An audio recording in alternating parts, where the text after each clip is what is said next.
Welcome, everybody, to another episode of Adventures in Reselling. I got my buddy Scotty on the room here. Let's pull him in. How you doing, buddy? How are you? Hey, Chris. Good. How are you? Good. Out and about finding items to sell on eBay. Nice. Well, Toronto reopened, right? Yep. And the good thing for me in my area is the pickers are not coming out my way anymore. Right. So it's leaving good quality stuff for me to find. Which Did you find anything good? Oh yeah. I found some good stuff. I've got. Yesterday, I picked up a good, nice Hitachi VHS DVD dual player with the remote. I could probably get $80 for that. But a few other electronics. I'm trying to think of what else. Some e-readers. Oh, I found a really nice Eaton's. It's funny, two Eaton's things. The first one was a North Country Express train set that I could probably get $100 for. Yeah. And then I found a 70s vintage Eaton's fondue set, and it's all there with the manual. And Nice. So it's been good. It's been really good. How about you? Just busy moving. We're still moving. We're coming. It's going to wind down this weekend, and then I can start getting back on track with reselling, listing, hunting for items, and my YouTube channel and everything as well. So that I just got to get through this, power through this weekend. Are you now while you're moving? Are you selling on Facebook Marketplace everything, or you shut down? We've pretty much shut down any listing. If Etsy sells anything or something like that, we are selling at the booth, but we haven't taken anything there too. So it's been about a week and a half now since then. So, but like again, I've quit my job. So once Monday hits, we go full tilt into it, right? So it's just going to be a 2-week lag. What's the stock like at the booth? It's not where it should be, but I mean, it's decent. We're selling stuff all the time. Monday, Tuesday, we're closed. Today was a little bit slow, but we still sold some items. And, usually the weekends are our big days, right? So, but. Okay, for those of you that are watching this after the live feed, Adventures in Reselling, we do an episode every Wednesday at 8 o'clock on my channel with my sidekick, Scotty. We've got a couple of topics we're going to cover today. If you watched Scott's show on Sunday night, I said I was going to do what was it called now? The new spring sellers update on eBay. I didn't have time, guys, because I've been so busy sourcing and listing and trying to make some money.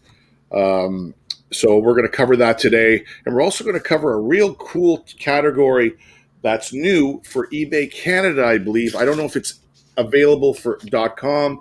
And it's how do you become a certified refurbished seller on eBay? And we're gonna get to that. Let's go to see who's in the room. Say hi to everybody.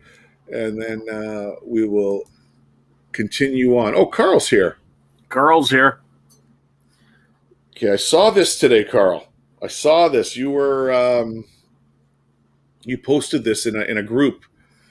Lesson learned: never search on eBay.ca. The search engine isn't as good as eBay.com. To test, try searching for teacups on both sides. eBay.ca doesn't return teacups like eBay.com does. Now, Carl, do you think that is both sites are 100% different, or the French English thing comes to play? I'm curious if that affects it. You know what I mean, Scotty? Yeah, I know what you mean. I'm finding this a little bit odd because when you still search eBay or eBay.ca, you're still getting listings from all over the world. You're still seeing, American and Australian and, that kind of thing. So. But we're going to talk about that today. That's a good thing that you brought that up, international, Scotty. Go ahead. But on another note, it makes sense because when I go on to images and search something, it'll take me to like eBay, say Australia or something. Yeah. Right? It's a whole different can of worms there. A little bit listings different. The prices are all different. So, it makes sense in that way as well. So it's a good observation, Carl. And we're going to talk about that today, Carl. I've got some interesting stuff with the seller update. We'll talk about that. Who knows what other stuff isn't as good? Oh, who knows? Like we keep talking about week after week, that eBay platform is so layered and been written over so many times. They're trying to fix it the best they can. Tom, how are you? We missed you on Sunday, I think. Yeah, we did. Hey, Tom, good to see you.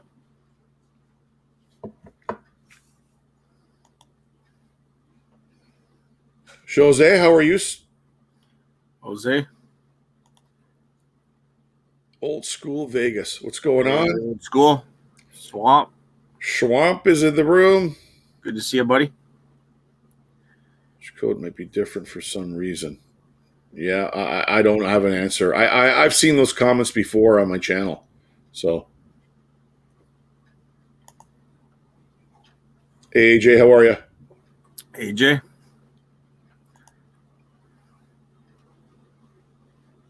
Everybody saying hi to everybody. Julie here. So AJ Retro is Julie. Okay. We're going to have to remember that. Is Julie new? New to the show? No, I think she's been in the room before. Okay. Yeah, I don't recognize her, but hey, Julie, good to see you. Possibly commenting on my standard recorded show, Scotty, not the live. All right. Yeah. There's just so many people. It's so hard to keep. I've got my Facebook, I've got my email, I've got my YouTube. By the time I catch up with every single comment, it could take forever.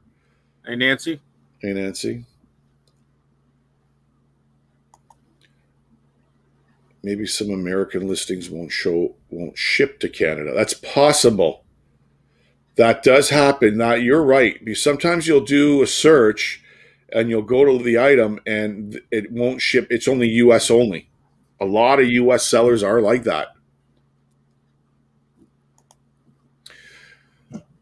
Hello, Rita. Rita. Camera Girl 1. I'm right here. Can you look at something? Sorry, I got an offer here. I need Camera Girl 1 to do a Facebook thing for me because she's so good at it. And she's surpassing me in sales. I need her to take over. This is yes is available, and don't change the price. Thank you. All right. Oh, Julie follows both. Good. All right. Thanks, Julie. We got 15 people in the room. Thumbs up, guys, if you can. Well, we get more people in the room. Old School Vegas. Check that. It wasn't that. Okay. So Carl did check that. My own listings, and I saw it happen. Yeah, I saw that. You posted that, Carl. Hey, Debbie. How are you? So, Scotty, any other news? Anything you want to talk about? Any fines? Any curbside free pickups, like you like to say? I wish. No, we've just been really, really busy moving. I'm really looking forward to starting Monday. It's a whole new start. It's a whole new location where we're moving. We've got another house where we're setting it up completely for eBay and Etsy and the booth and reselling. So I've just been busy doing that. So I haven't really been sourcing at all. But starting Monday, it's full throttle. You're going to be filming live videos every day, Scotty. You're going to be the YouTube guru. Well, I won't be doing live videos every day. I'll keep those to Sunday and then Wednesdays with you. Okay. But I'm going to try to do a video a day, and I'm just going to do the process. I'm going to go through the process. Yeah, it'd be interesting to see your new setup. I think the viewers would like to see that once you get it all set up. And you know what? And the viewers, if they have any comments, like you want to say, like, hey, we'd like to see more of this or that, I don't like watching. Like, just let me know what I'd love to hear the input. Hey, Carter, and the chat. Hey, okay, Carter. Guys, for those of you that just got in here, in the past, we've been doing top sellers in US. We've done the UK. We've done Australia. We've done Germany. And today, I want to just re-say this. We're going to do a couple of different things. There's some real exciting news right now on ebay.ca, and I think it's ebay.com as well. There is a new certified refurbished program.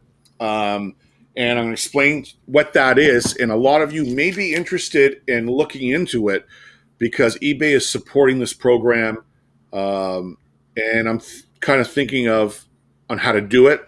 And also, we're going to review the Canadian. And if you're American in the room, please don't leave because the seller updates are very similar.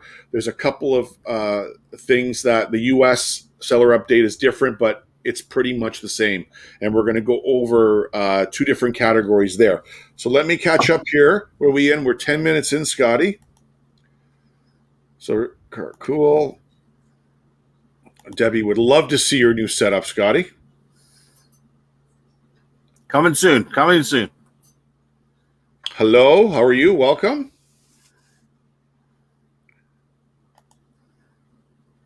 And there's Debbie again. Okay, so let's get this thing rolling. And I want to talk about this, Scotty, because it's going to bring a lot of comments in the room. And this is the new eBay certified refurbished program. And I was quite interesting to go through it and look at it and see on how this thing, how any, like you or me could probably go and register for this and sell and make money off of it. So what's happening? Pre-qualified. So you got to qualify for this. You have to apply for it, Scotty. Okay. So once you're qualified, you are now able to use certified refurbished in your listings, your subtitles, product descriptions, and titles. Okay. So you're allowed to use that terminology. So to qualify, you have to meet this strict set of requirements through eBay.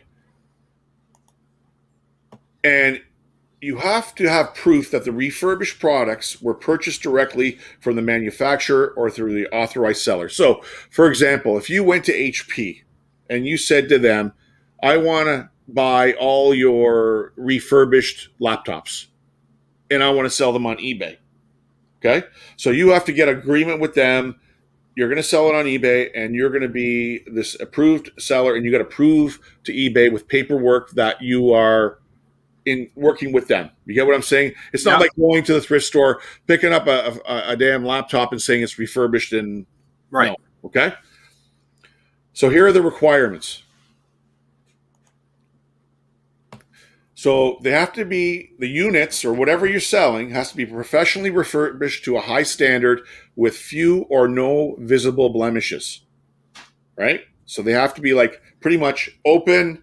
It didn't work. It went back. Say, I'm just saying HP, going back to HP. HP looked at it, certified refurbished, put it in a box, and it's ready to go again, right? You can jump in whenever you want, Scott, if you got a question here. Well, I'm going to keep going because you might answer it. We'll keep going. Yeah.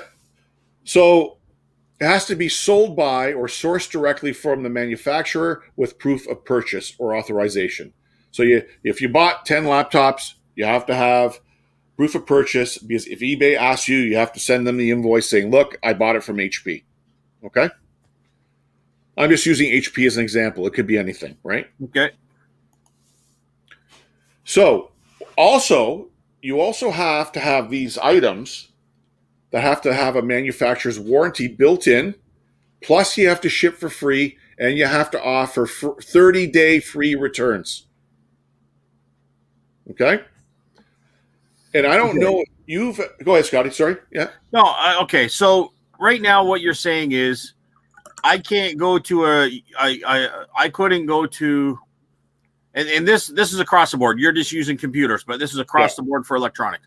Yeah. So I couldn't go buy a record player, say a Yamaha, where 300 working, pay $100, pay another $50 for a guy to fix it, refurbish it, whatever, which is basically put a belt in it and it's working great, checks the needle, everything, it's all good. I can't sell that now. No, because it has to be direct from, let's say, Yamaha. Okay, so can I sell it, but I can't put it, I can't call it refurbished? No, certified refurbished, you can't. You can't call it that, right? They won't let you. And I don't think even if you're certified, right, to be refurbished, I don't think you can pick that as an option. Like new open box, seller, there's seller refurbished, like you just said, you put a new needle or put a new belt on, that is classified as seller refurbished. You Oh, did. okay. Okay. That's the difference. All right. And what if the companies no longer exists? You would just put it as seller refurbished. Seller refurbished. Yeah, Okay. you couldn't apply for this program, right? Right. It's where you have a direct connection, like for Yamaha or JVC. Like there's so many. You got to remember how many items go back to these companies. Yeah. And they're really seconds, right? And then they take at it. Their quality control goes, oh, this was wrong with it. They fixed it, and now it's a refurbished. So they got to unload it to somebody. And there's a lot of guys out there that buy these by the skid load. So is a company that's not making money off refurbished equipment going to actually spend time to do all that kind of stuff? Oh, yeah. Oh, they do it with TVs and stuff. They do. If you take a look on eBay, if you look at refurbished, like by Yamaha or all these companies, you'll see how many they try to reclaim some of their money back. Okay. Yeah. And this is the thing, because I've seen it many times, and I've seen it in thrift stores. Shipping has to be a new packaging, similar to new packaging, or a brown box with original or new accessories. I've seen sometimes in thrift stores like a laptop where it says Vizio, or what, I'm not saying Vizio, whatever brand except HP, Apple, whatever, and it says refurbished product, and it's right on the box. Okay. So it has to be in this condition for you to resell it to meet these restrictions. Let's see if anybody's got a comment here. Rita had one. Okay. That's where we left off. It was before we started the conversation, but okay. I don't know if you want to jump in there yet, but we'll come back. We'll come back to her. Yeah, we'll come back. We'll come back. Let's go here. So these are the following categories that have been approved. Now, I don't know if there's more. This is all I saw in the news, in the bulletin. Okay. So here's the following categories: laptops, portable audio. That's those little, I guess, Bluetooth speakers that everybody has, right? Small kitchen appliances, right? And vacuums. So those are the categories right now. So like where I live, if there was a, I don't know, HP warehouse or whatever, I keep bringing HP up because that's my computer, I could probably call them up and say, look, I want to sell your product, your refurbished product. Will you sell it to me? And I guess you'd have to go meet with them, or I don't know what the procedure is to deal with these big companies. Like vacuums would be Dyson. Dyson for sure probably sells refurbished vacuums. They're high-end vacuums, Scotty. Right. So once you apply for this program and you meet all the other criteria that I just put out, it takes 2 weeks for them to say if you're approved or not. I'm just wondering if it seems like a lot of hassle, and is the money going to be worth it? I don't know.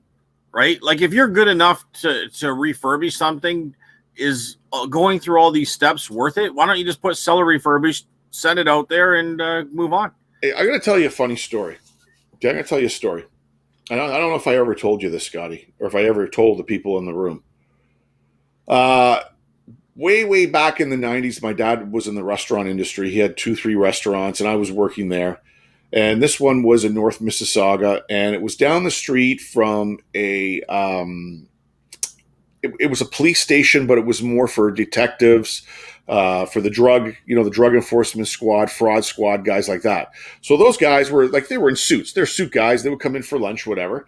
And there was a guy there that I met, and he was an older gentleman. I believe, I haven't talked to him for many, many years, but what he did, he went to, you remember, Mississauga at all, Scotty? Well, on the 401, like here, Ontario. Yep. And okay. Do you remember just north of there was a huge RCA warehouse on the north side of the 401 and Highway 10? I don't know if you remember that. Okay. No, I don't. It doesn't stick out, but I know the area. It's a big white building. Anyway, so this guy, I guess he got called in, and there was a bunch of trailers of RCA TVs that were stolen. So he went to investigate, and he's in there, and he's there, I don't know, for how many hours or whatever he's doing. Um, and there was a bunch of skids of, open TVs and whatnot. And he got to talking to a bunch of people there, and he says, "What do you guys do with this stuff? Like, what's this stuff over here?" And he goes, "Oh, those are seconds and refurbs we sell. We have like an open house once a year, and we sell it to employees and whoever wants to come in." And he goes, "Would you sell it to me?" And they said, "Well, yeah, if you want to buy it, yeah." "Is there a warranty?" "Yeah, you'll be an authorized refurbished reseller. And there's a place on Myerside Drive, and I think it was called Tech Source. I can't remember. I'm thinking that was the name. And whoever you sell a TV to, you can offer a 3 or a 1 year warranty. I can't remember how many year it was, and they will service it for you. You send them there." So I started talking to him about it, and I said, and this is where the sales thing came out of me at that time, that age, right? And that's at that time back in the 90s, there was a lot of warehouse sales popping up everywhere, industrial areas. I don't know if you remember that. Yeah. So I said to him, I go, "Can you get a lot of stock?" And I'm working in the restaurant for my dad at this time. Like my dad's going like, "What are you doing?" And I said, "Why don't we? There's a unit 3 doors down from the restaurant. Why don't we rent it for the weekend? Fill it with stuff. I'll do the marketing. I'll put the flyers up and everything. And you just cut me a commission, and I'll help you." Guy goes, "All right, let's do it." So he went and got 2-3 truckloads. I put flyers up and down the street, Scotty, all over the place, RCA VCRs, and there was no DVD players back then. It was all that stuff. Right. Yep. So we scheduled to open on a Saturday morning at 9:00, and I got to my dad's restaurant like at 6 to grab a coffee. Him and I were meeting there because he was open for breakfast. There was already 100 people in line. Yeah. For this sale. Right. We opened the doors. Scotty, we sold out of inventory the first day. Wow. At the end of the day, he cut me a check for $4,500 for commissions that I sold. I went, "This is what I want to do." So we did another one in Brampton, and that went well. It was a weekend sale. We got triple the inventory, and we ran it all. And then eventually, what I started doing, I started storing them at my house. I had a house in Brampton, and I was certified refurbished, very similar to what this is. And I made so much money, but what happened was I started getting a little too much on the advertising side, and people were taking my flyers, like a 32-inch RCA TV. Let's say I was selling it for $399. They were taking it to Future Shop, and Future Shop was matching the price, Right. or less 10%. Yeah. So Yep. Future Shop contacted RCA, going, "Who is this guy? He can't do this anymore," because I was selling refurbs, and people were taking it and trying to match it with new inventory. So when I saw this, I got excited. I don't have a direct connection with RCA or anything anymore, but it started. You get what I'm saying? It started getting me the wheels going again. If I ever can get a connection, and the margins were amazing, Scotty. I see what's going on here. Okay. Yeah, the margins were unbelievable. I think on a 32-inch, I was making at least $100 to $150, and anything bigger than that, like remember the big projection screen TV? Yep. I was making $250 clear on each one. Yeah. So nice. There's a little story for you. That's why I kind of brought this in. And see, I thought refurbished was referring to the people that actually do it, but they're not. They're just selling refurbished items. yeah, they certify it as it's brand new, but the warranty is not a year or 2 years. It's probably like 60 days, 90 days, right? Right. So, all right, let's go back. We got that out of the way. Any question? Or you got that, right? You're good? I got it. We're at Rita 810. Yeah, let's go back to Rita. We want to talk about records, right? Go ahead, Scotty. You're the record man. Yeah, do you guys sell records? Is it worth it? It absolutely is. It all depends on what record it is. Mostly classic rock. There can be some country like Willie Nelson or Johnny Cash. But most of it is going to be your classic rock, your AC/DC, your your Bad Company, your Alice Cooper, you know what I mean? That kind of stuff. Beatles, Led Zeppelin. 70s. Yeah. I also have a antique booth, so I put them in there. I am going to cherry pick a few of them and start selling them online because you're going to obviously get more money. But records are absolutely fantastic.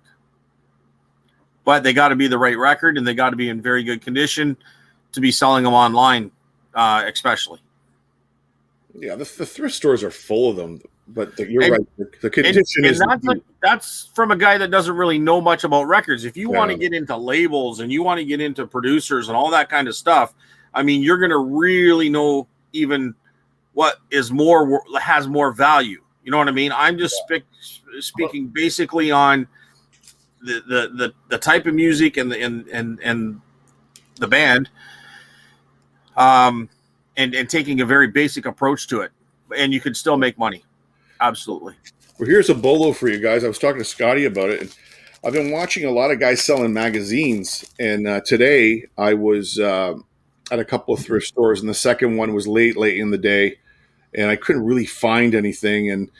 And I think Scotty was the one that said wrestling magazines. If you can get old wrestling magazines, you can make good money off of them, right? Wrestling and car, yep. Yeah, old car magazine. All magazines sell for sure. So I found a bunch of these. Here's Ozzy on here. This is called Guitar School. This is back. These are late 80s and 90s.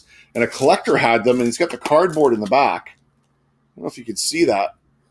I picked up 7 or 8 of these for nothing, like $1 and something a piece. And they go anywhere from $10 to $15 a piece. Now, does this guy still have more? No, this is the thrift store, Scotty, in the rack. Oh, okay. Yeah. Like, here's one here. Metallica, the new Led Zeppelin. This is before Metallica became big. It's in here. Right? And you know what? I like I said, I got nothing in them. I'm gonna put them all in a lot. And who knows? Vintage magazines sell for me out of the booth like crazy. Popular Mechanics, risque ones. I know Harry's in here. We're gonna see his comments soon. Harry likes the risque ones, or to sell them, Harry. But I'm being serious. Where there's risque, like True Detectives and stuff like that from the 40s and 50s. Magazines are huge, and some people like them for the content. Some people like them for the advertising. Who's being interviewed on them? Yeah, this Guitar World. If you have the Eddie Van Halen, whenever he was on there in the 80s and 90s, they sell up to $40 for one because he passed away, right? If you guys want a real bolo, look into George magazines. The magazines called George. Yeah. Check that one out. So remember that we looked at that, eh, Chris? Yeah. Oh yeah, that's crazy. So records, Jay. Wow. I can't seem to find a good price for them. There's a lot to know. What is Debbie saying to Rita? 234 vinyl classical records. Classical as in like classical music, or classical as in like she's looking for rock. You know what you do, Debbie? You can buy them on Amazon. Shipping boxes for records. They're there and they're not expensive. Oh, I see what she's saying. Okay, competition is not a problem. So she's doing the classical rock. Yeah. Yeah, you can buy shipping. I'm not sure where Debbie's from, but Uline, you can order them from there. You can order them from Amazon. Yeah, absolutely. Uline for sure. Harry, how good to see you, buddy. Yeah, Harry, nice scores there. I saw your video. I think it was yesterday. Good job. I saw it too. And I really wanted you to get in that pedal car and drive around down the road, but your daughter wouldn't let you. So. I was just thankful he put the helmet on, because if you look really closely, he actually bumped his head on the vandal. Yes. Harry, safety is first. Yes, that football helmet. I saw that. Steph and I I had to rewind. Did he just put that helmet on and then bang his head onto the hatch? So we rewound it, and sure enough, that was great. That was funny. Yes, you're right. A lot. On grading, yeah. grading and like knowing the producers and all that kind of stuff, and when it was produced, and first presses and all that kind of stuff. Hey, Stacy, good to see you. Carter. What is a? Oh, be on the lookout. Bolo. Be on the lookout. Yep. Yeah, be on the lookout. Oh, there it is. Be on the lookout. Thank you. I think it was Justin left a comment. It might not have been Justin. It was somebody When? left a comment on a previous video. Okay. It was about a scam, and I meant to do it on Sunday's show. I'll do it on next Sunday's show. If that was you, Justin, apologize. I just forgot to get to it last Sunday. Yeah, I think Paul from Gypsy Wares brought this up here. Discogs. Remember we were talking about albums, Scotty? Yep. I think he brought that up. Yeah, it seems right. I look at them. Is that records? I think so. You know what, AJ? That 65 consumers distributing catalog could be worth money. Yep. I have a couple here from the 80s and 90s, and they're worth $40 to $100. So you got one from that age, it could be worth easy $100. What was the? I don't know. I think you and I were talking about this, Scotty. What was the catalog company in the U.S. that was similar to consumers? Because consumer distributing was only in Canada, right? I believe it was Canada. I have it right here. If you want to hang on a second. Yeah. Just interesting if it says in there. I don't know if you have your glasses to take a look. I do not have my glasses. Steph. That's a good, yeah, really. Eh? But the reason that they hold some value is you just look at the cover. It's got Tonkas, it's got the old cameras, calculators. It's got everything in there. And that's the cover. You can see it there. And this is but inside they have the original Star Wars toys, all sorts of toys in there.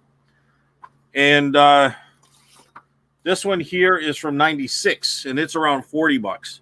Obviously, the 80 and 81 is worth more, but yeah. So if you got one from 65, wow, yeah, that's probably, if it's in good shape, any decent type of shape, it's probably worth some money. I want to tell you, I got stories, all kinds of stories. I got to tell you a story about consumers distributing, Scotty. When I was in high school, we had a scavenger hunt, and a couple of guys arranged it. And the two guys that arranged it worked at Consumers Distributing part-time. So they were like in grade 12, right? 11, 12. Yep. And so they created a list, and you had to drive around and had to pick this up and pick that up. And everything had different points. So the buggers, you know what they did? They had Consumers Distributing on there, and you had to go in and you had to take this catalog number and order it and buy it, and it was worth like 100 points, let's say, the most of everything on the list. And so it started at 9:30 and it ended at 1 o'clock, whatever. And then you met back at the school parking lot and they checked it all off. So there was 1, 2, or 3 consumers distributings in Mississauga. So, you know, everybody now, I think there was maybe 15 of us driving around in our cars, filling it up, trying to win this competition, hit every single one. And it was nilled. So the second store I went to, I said, "What is this thing?" And she says, "It's a female vibrator." so the guys somehow delisted or bought them all so that we couldn't win this competition, and they won this scavenger hunt. And that's what I remember about consumers. Remember going in there. Yeah. I remember the first one I went to, she started laughing when I gave her the number, and I couldn't figure out why she was laughing. Then when I went to the second one, then when she told me what it was, I go, "Okay, I got you." Nice. So, all right, what's this one comment here? Stacy's got one. Tell us about a flying saucer insulator. Stacy, we talked about this. It's a great big, serious, great big insulator. Now, is Harry commenting back? We're going to check. I'm going to catch up here, buddy. Follow me on there we go. Instagram and text me. Okay. All right. I have two. What's considered a good price? Okay, so she'll probably. Yeah, Harry's the guy to talk about on insulators for sure. Time list individually way more profit. Yeah, I may do that, Rita. I don't know. I just picked them up for nothing. I thought I would lot them up. Yeah, those are good. Those are good magazines, as you know, Chris. But Yeah, I could. Yeah, if I had the Eddie Van Halen, I would be laughing, right? Yeah, somebody picked it up before me, for sure.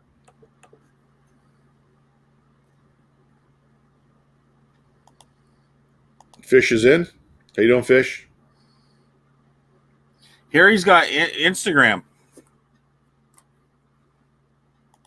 Harry's got Instagram. Yeah, Jam Dad. Write that down. Yep. Consumer Reports is the U.S. version of Consumers Distributing, Scotty. Consumer Reports. Okay.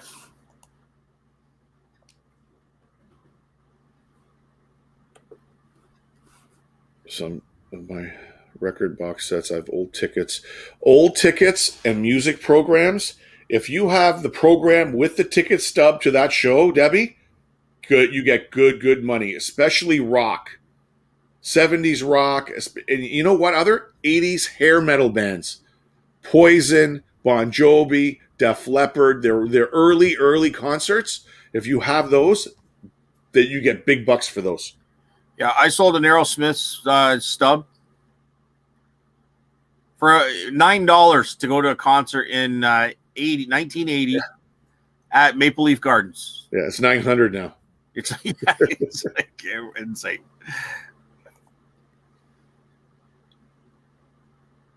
Yeah, Harry's the insulator guy. I won't be alive 40 years from now myself, Carl. I don't know. God, if I feel I'd be 90 years old. He made a great video yesterday. It was a good video. I enjoyed it fully. Yeah. Yeah, but Harry, was that bump in the head intentional or it looked accidental? Be serious, like be truthful. Don't I meant to do it. Like if you didn't mean to do it, let me know. It was so funny. Put his helmet on, bangs his head. But no, I was like, I just want him to ride the cart, the little fire engine down the road. Yeah. Yeah, no, that consumers Distributing or Sears catalogs, or they're worth money, buddy. The old ones, eh?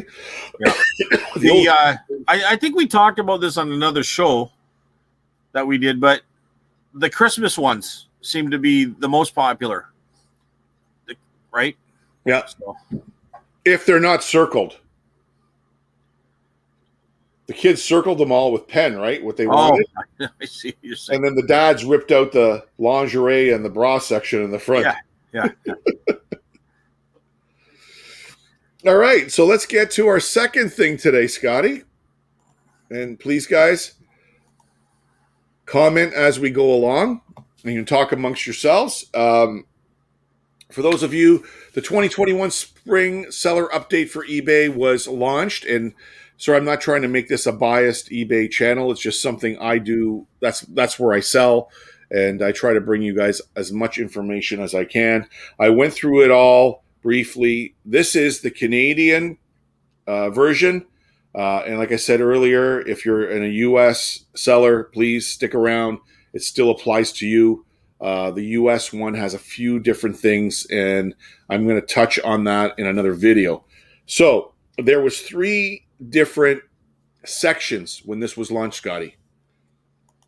Listing and promoting, we're not going to go to that. It is this big, and it would take us hours to go and filter through it. I don't want to do that. Running your business was the second, and the third was managed payments.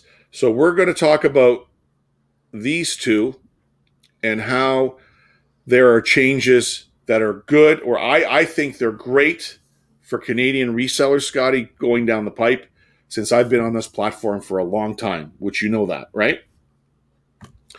So let's start with running your business. And they have a new, this is, if you guys sell on eBay and you know how much of a pain this is when somebody doesn't pay you. There is a cancel unpaid transaction faster with a new cancel function.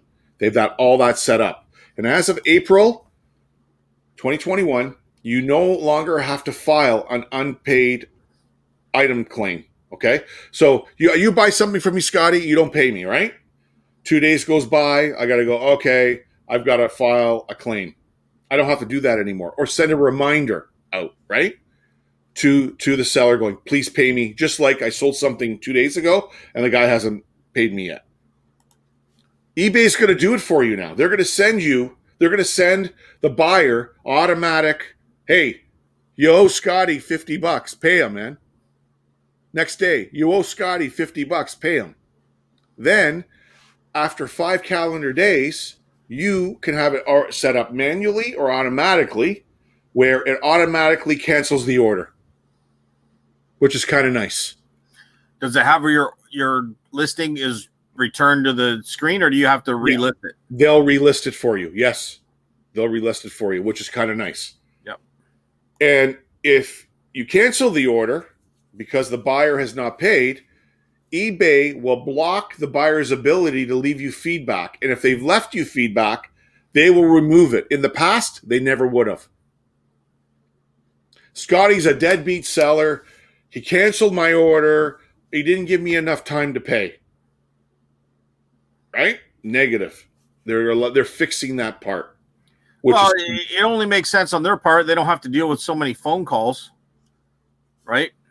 That's probably 20% of the phone calls they don't have to worry about now. That's right. So they're kind of getting rid of it, making you in control of hitting that button or setting it up automatically after 5 days. It's canceled, right? Before, in the past, they were the ones that were reviewing it, and they were the ones making the decision. You kind of feel it's an issue of micromanaging more than anything. Look, I got a buddy, and I'm not going to say who it is, and we've talked back and forth on the phone. He went to a third party, and they were doing listings for him, and they messed him up, and now he's below average seller. He's messed up. He can't sell anymore on the eBay platform. I sent him some contacts that I have to try to help him out, and Canada tried him, but when it went to the US, too bad. So you're right. He said the same thing as you. He says it's very strict. The whole thing was set up for somebody having something they want to get rid of to sell, but it turned into a professional platform. Mm-hmm. Now you got professional sellers. Mm-hmm. You know what I mean? So they don't really need to be micromanaged because their credibility and top-rated seller is going to manage that. They're going to manage themselves to keep that. Mm-hmm. You know what I mean? So there's this, Scotty, this intertwine. I know years and years of this platform being written. They're trying to unravel this and make it a little easier. Yeah. And this is helping, right? Yeah. Is there comments there, Scotty? Or is it okay? Yeah, I'm not sure what you said last year. I'm going to go to the top here. Oh, I can't remember. Harry, hello. I think you were at 836 with AJ, right under Carl.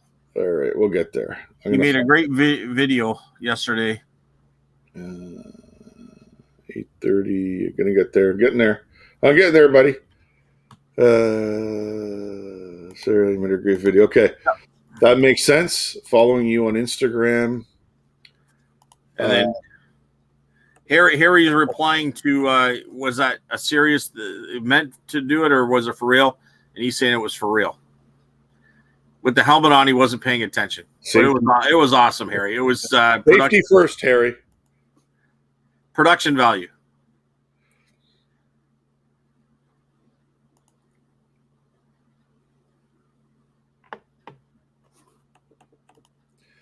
Okay, very interesting.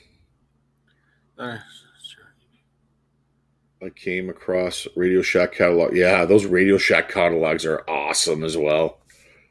Scotty, if you ever find those, they're very cool. I'm just reading Harry's comment. Oh, sorry. No, that's fine.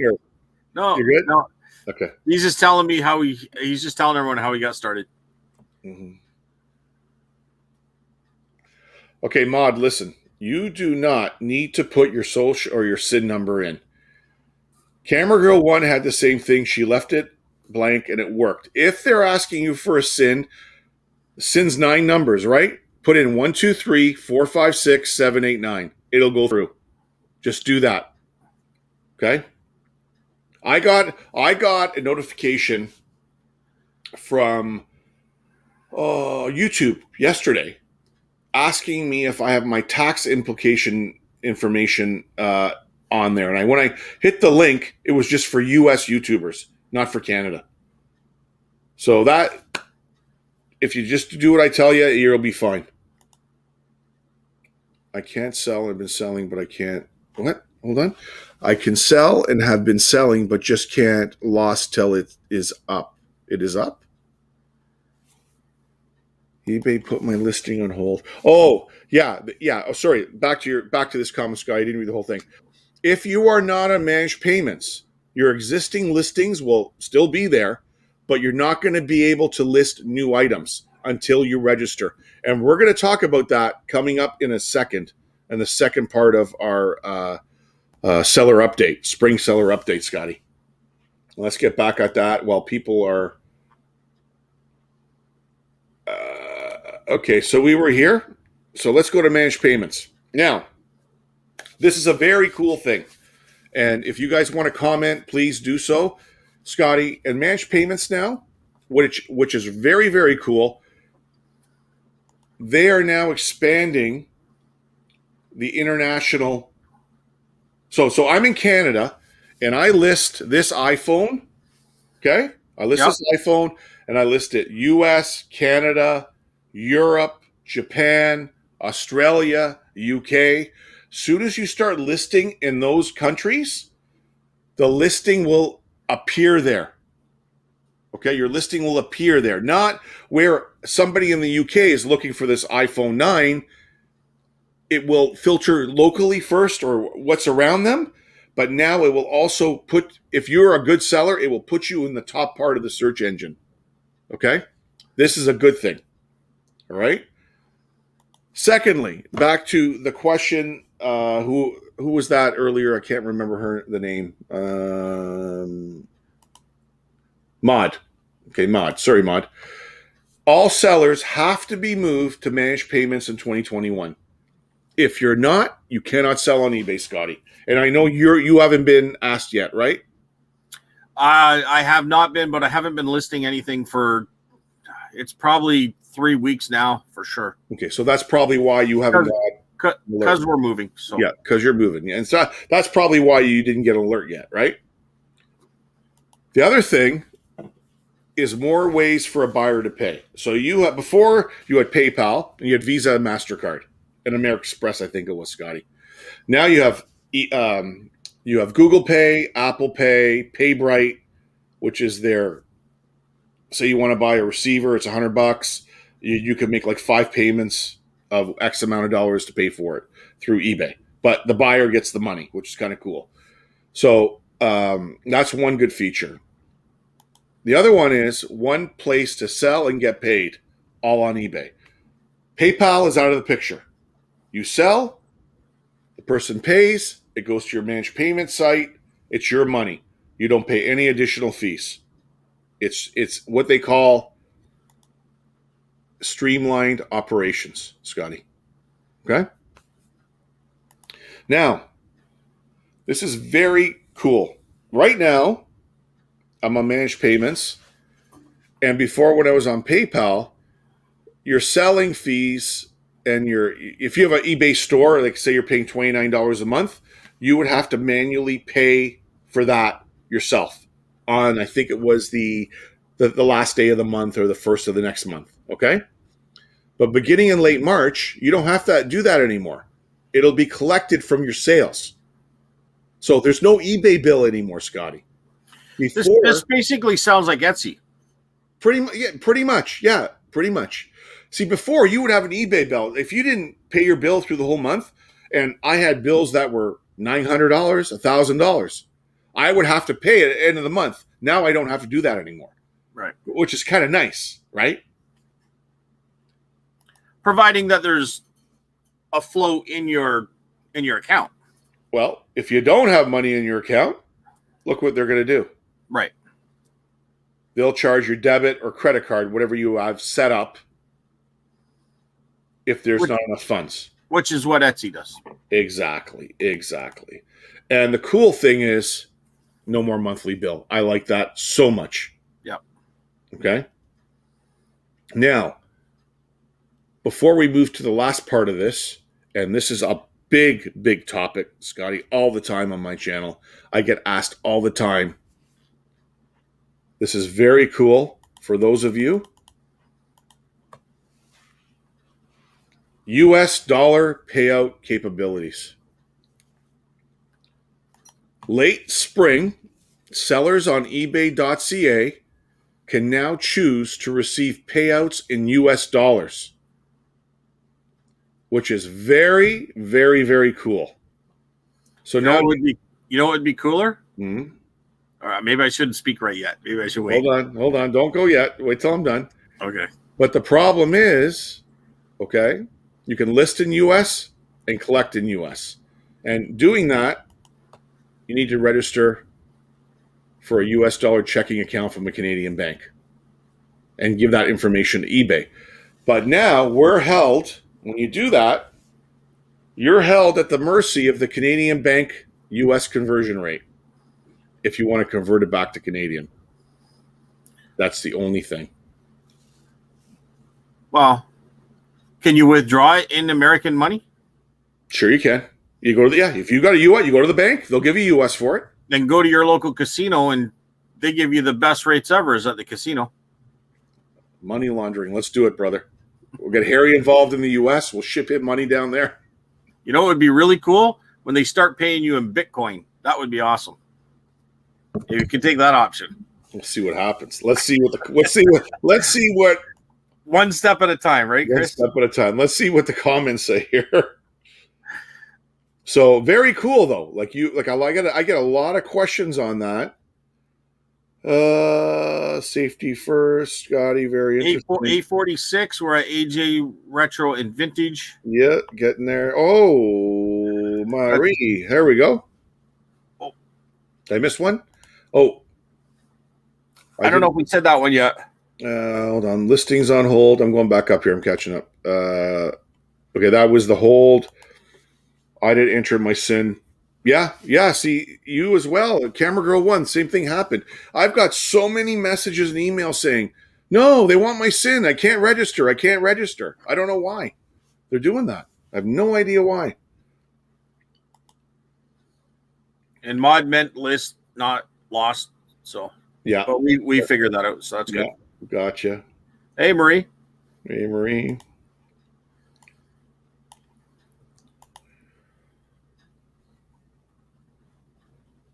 I'm a guy. My son came up with the handle.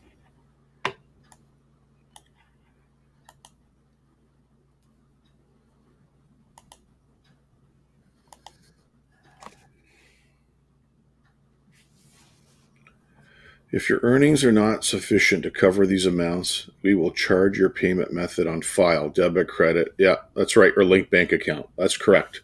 Yeah. I think that's what you were asking, Scotty. And I think then Debbie responded. Nice. Thumbs down. Thumbs down. We like the thumbs up. There's my buddy Jody. What's going on, Jody? Thumbs down on what? Yeah, let us know what the thumbs down are. Maybe, I don't know. Manage payments. Yeah. Jody, what's going on? How are the Goodwill bins out there, my friend? Did you find any treasures? Dang. I'm in. Harry's in. But the money laundering, I think, Scotty. I think that's what he's talking about. Oh, my God. Where am I a criminal again? What the? Carl. Where was I a criminal to begin with? You'd be able to buy a Tesla with a Bitcoin soon. I saw a guy that almost bought a Tesla with a Bitcoin. I watched the video. Oh. Any comments on FTS? What is that, Scotty? I'm drawing a blank here, Jody. Expand. Right on, Scotty. Bitcoin is the way to go. Bitcoin. I wish I had Bitcoin. I so missed the boat, and I had so much opportunity. Yeah. Yeah. I don't know if I really missed the boat. I could have cashed in bigger. I think you could still buy it and do well, but Yeah, I know guys that make money off of it. They're doing quite well. I remember being at a Christmas party 2 years ago when it was nothing. So, thanks, Oksana. what'd she say? Looks like barbers are opening your ear. Nice hair. Are you talking to me or Scotty? I got a haircut. My guy cut my hair. Mine was pretty scraggly, so it's getting out of control. Actually, Steph cuts my hair, to be honest. How much do you have to sell to make it worth getting an eBay subscription? You know what? I would recommend a minimum 350 to 400 listings. Then it makes worthwhile because you get free listings, right? The other advantage having it, if you do like to, well, we can't really travel, Scotty, right now, but if you like to take off, for a week, you're able to put your store on vacation mode. And I've done a couple of videos on that, and that way people can still buy, and your handling time and your shipping time will be the day you come back. If you have a regular store, you can't do that. You have to just change your handling time for a week. And it's work. It's actually, I went away. We went to Montreal for a week. I probably sold more in the week I was away than the week before or after I was at home, Scotty.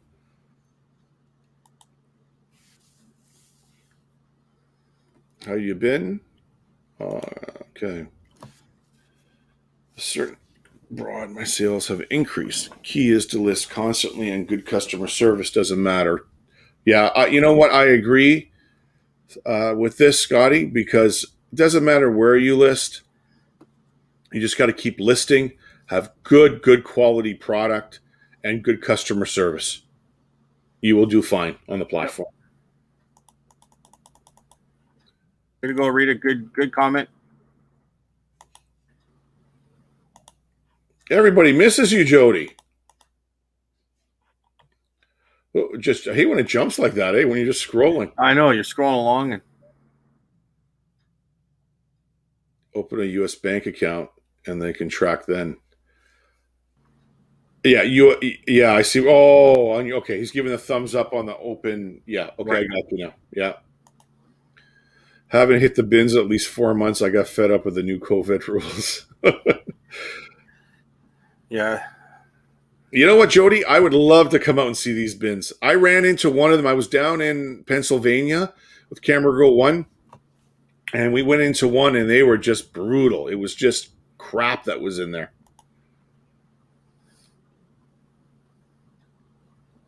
Oh, okay. No, okay, gotcha. I got what you're saying. Farewell. Hey, Marie. Harry. Leaving so early, buddy. Harry's got to go. Thanks for coming by, Harry. We'll see you. Later, Harry. Thanks, Harry. Theta is the next Bitcoin marvel. Okay, now I got to write that down. Managed payments, deposits are showing up. Yeah, I have mine. I've tried both. I've tested it. I've tried weekly and I've tried daily. So if I think they process it at 3:00 in the morning, and usually it gets in my bank account by 5:30 every day. So they're pretty fast. I had 400 listings, but then the lockdown happened. See you, Harry. Hey, Lyndon.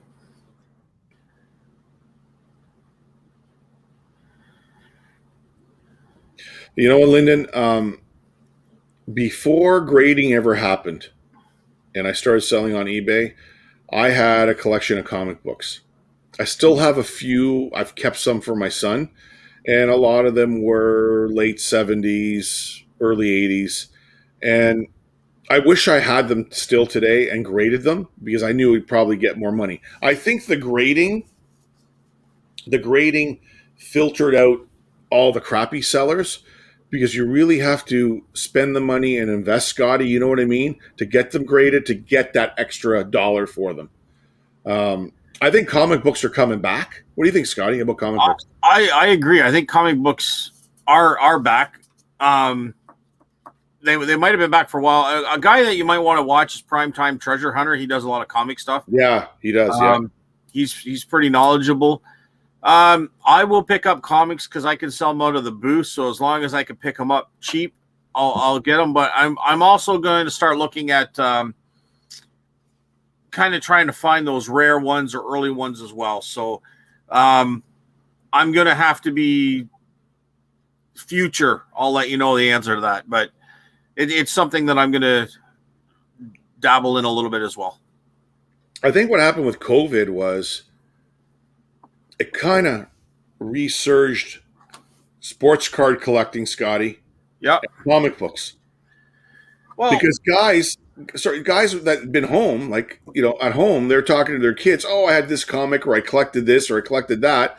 And when they were all at home, they were buying stuff on eBay and Etsy and all these places. Right? Yeah, well, I mean, basketball, I think, is hot right now for cards. Here's some stickers by Panini.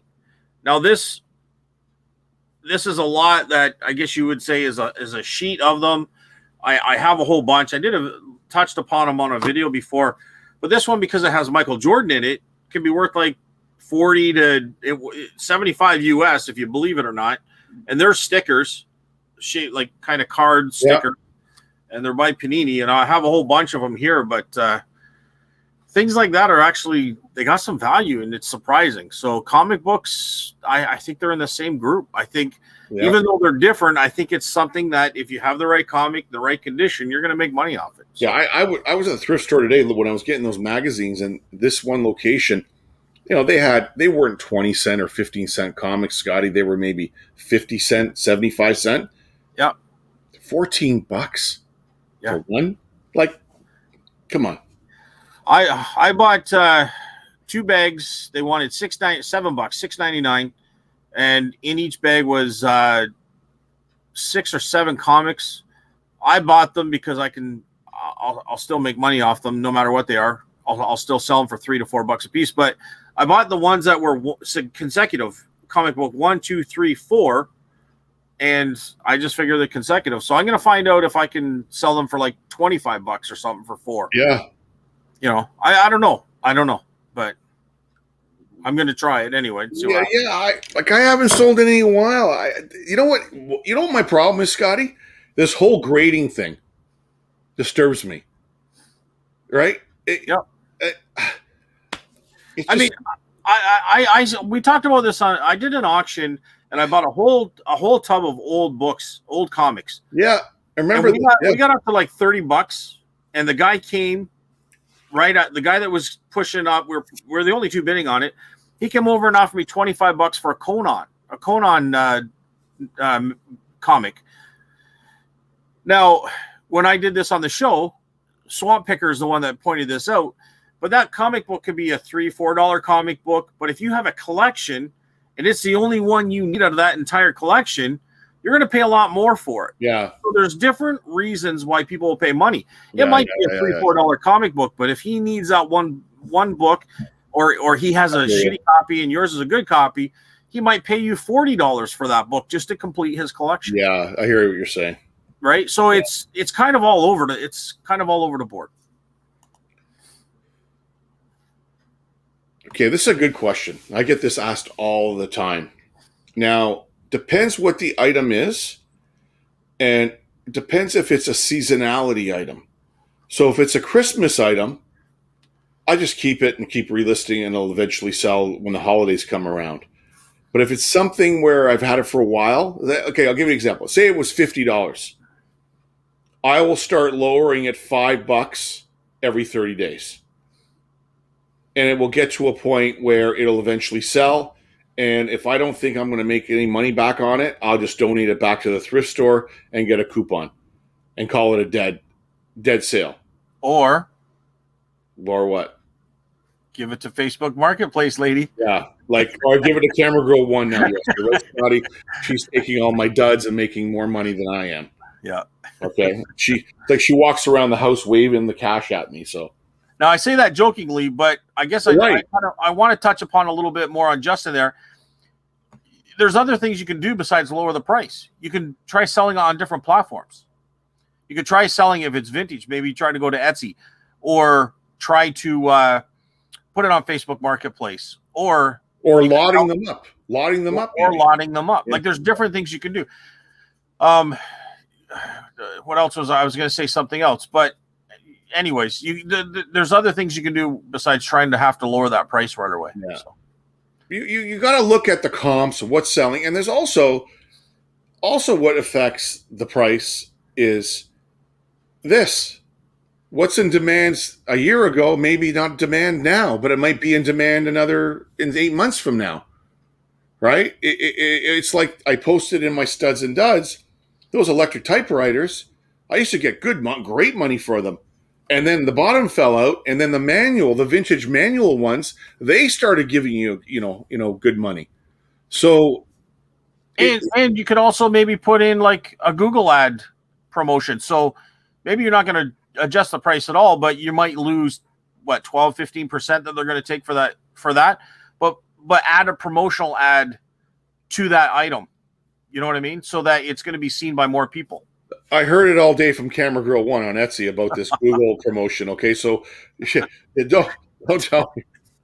She finally turned that little thing off. So yeah, you got to turn that off. I mean, sometimes it's okay to have it on, but you got to turn it off. Yeah. So she learned. I never lower my price. But you know what, Chris? On Etsy, I've noticed, because I went and looked back after we had that last conversation. I think out of the amount of stuff I sold since October, November, I think there's only 3 that actually were hit by that Google AdSense thing, or the Google, I forget what they call it. The cross. Anyway, what's that? It's like cross promotion, right? It's promoting it on the other platform. Yep. Well, you got lucky. So yeah. Well, I mean, when I got hit pretty hard by the bigger one, I started making sure I had it shut off. But there was only about 3 of them that and anyway, sorry. The grading of comic book sports cards are taking up to 6 months. Yeah, that's what I've heard, actually. It's taken a while. You know what? I got this whole thing. I send this thing to these guys. Do I get actually what I sent back? You know what I mean? I'm always thinking, like, I'm a little possessive that way. If I got like a mint Spider-Man comic and I send it to get graded, are they sending me actually my comic back?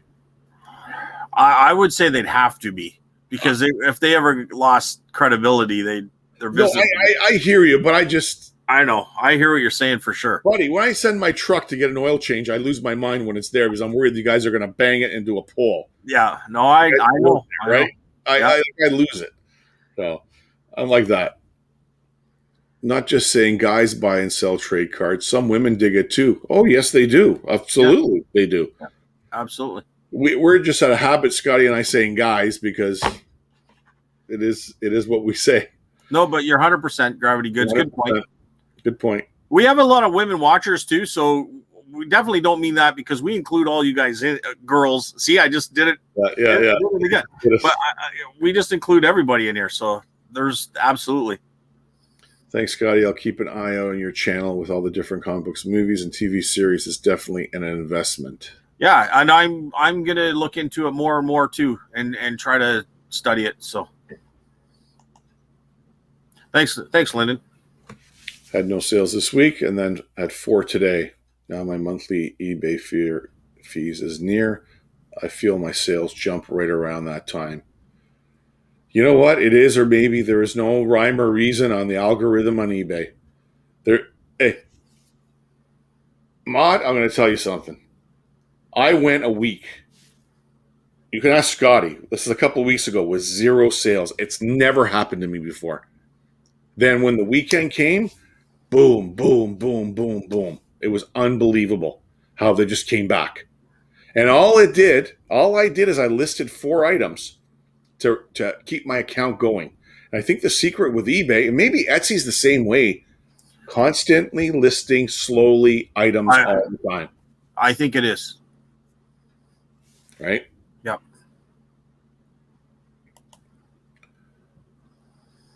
How about paperweights? Scotty, that's the top. You can answer that one for Corey. Well, paperweights. I know Tommy. I don't know if Tommy's listening or not. Sometimes he watches the show, but I know he doesn't like the Auction Professor. But I was watching the Auction Professor, and he was showing some paperweights that were having tremendous sales. Some of the old ones, mostly from like 1800s, early 1900s. Paperweights for me, I don't usually get more than $12 for. The art glass, it's, you know what, Corey? I've been to auctions where the art glass will sell for unbelievable amounts of money. Like we're talking $800 to $1,000, and then you'll see some of the stuff go for $5-10. So it's all over the board. It's all condition. If you have a little nick in it, it's basically worthless. Is that what it is, Scotty? Like that wide range? Is it conditioned that much? Well, condition is totally that much, but it can be the maker, it can be the year, it's the shades, it's the colors. Like Carnival glass, for instance, it's not really the art glass thing, but I mean just glass in general. Like it can be so crazy. You can have something that can be worth $2,000-3,000. And then you can have something and it's still considered Carnival glass that you can't get $5 for it. It is something that you really have to know. You have to study. I think it changes. I think there's shifts a little bit. So you have to really keep following it. And unless you're a collector or someone that just sells in that stuff, I think, you're playing with fire. So if you can get something really cheap and you don't mind holding on to it for a while or researching it, by all means, you might find that holy grail. But I wouldn't pay a lot of money if you don't know what you're doing. And that goes for both paperweights and art glass. Thanks for the question, Corey. Good question. Yeah. But if it's something you want to research and learn, there is money in it. I know that for sure. I deal a lot with antiques and collectibles, and I know people do make good money in that stuff. So here's a good question for Debbie, and I think it's for us in the group or the chat. Do we list comic books separately or in lots? I think if you want to make your money, I think the way to do it is to save them and sell them in lots. I think to save an entire collection and buy them for $1 or $2 or less, preferably less, and then sell them in a full series. I think that's where you're going to make your money, Debbie. That's just my opinion. That's just from what I'm learning. I personally sell them separately in the booth, but that could start changing.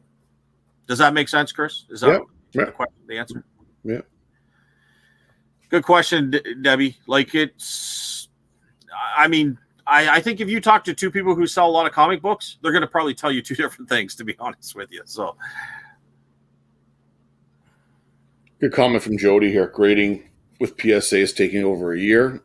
PSA has doubled their prices last week.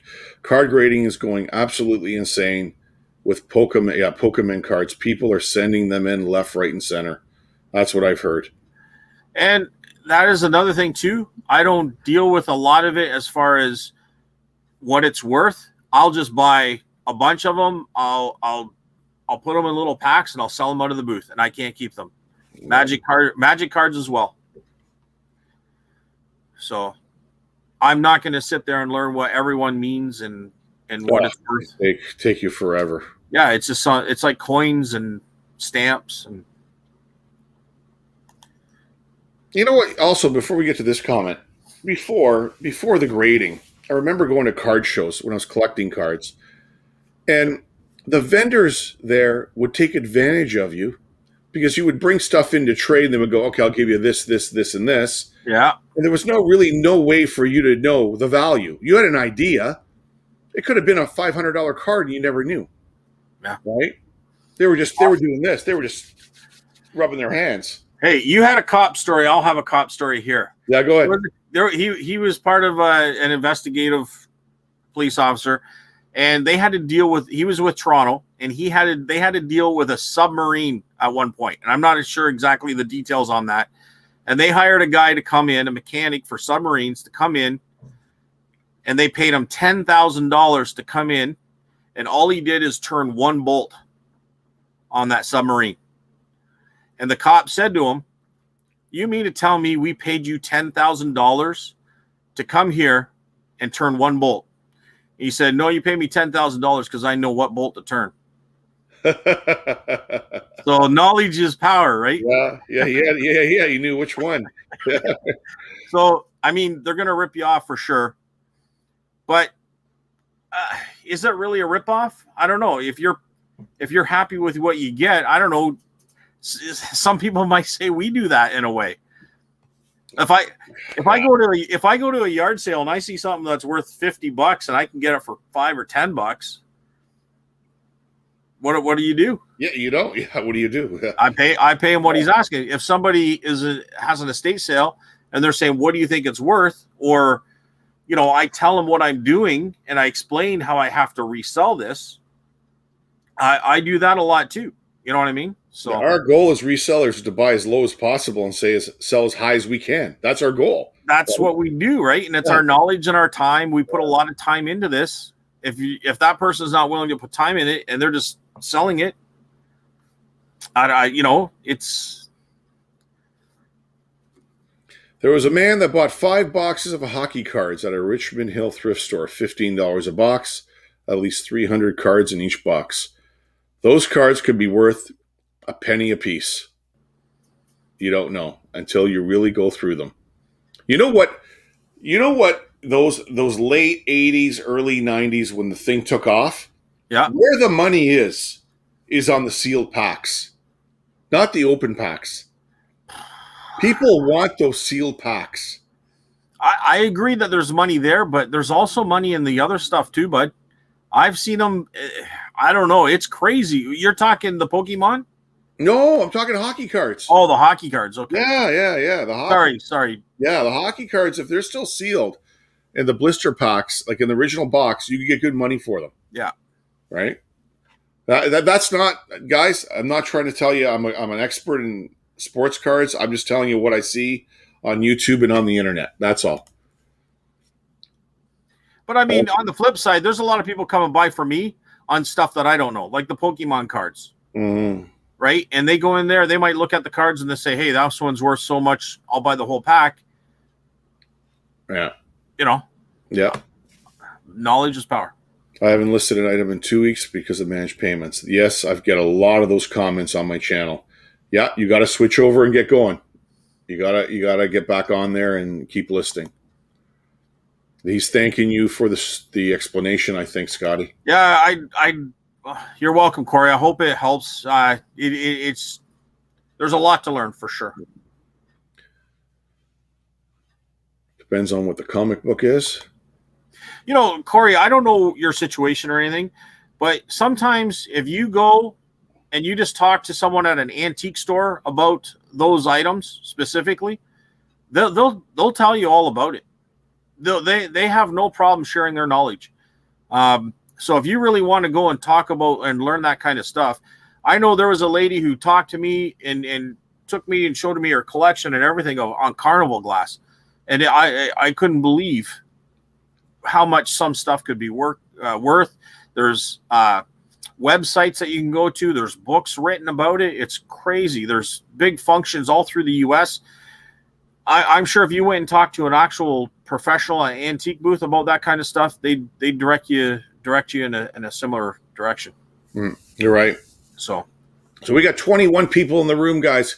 Give us a big thumbs up if you can on this video. It helps us to push it out if you can while you're in here. Thank you.